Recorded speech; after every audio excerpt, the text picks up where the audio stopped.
السحبه. ايه يا ابني السحبه دي؟ اجاييه خطير، مش ممكن ادى ايه ركله جزاء ولا ادى ايه؟ خبطت ولا جت في ايده؟ شكله كده مد ركله جزاء، شكله مد ركله جزاء، جت في ايده تبقى ركله جزاء.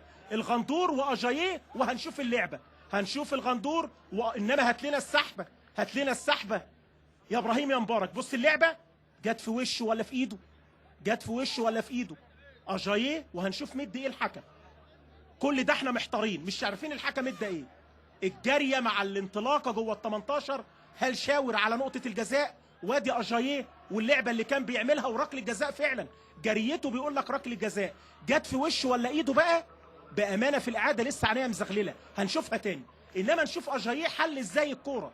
3 دقايق وقت محتسب بدل ضائع، وركله جزاء من الكوره اللي اجاييه سحب سحبه في منتهى الجمال.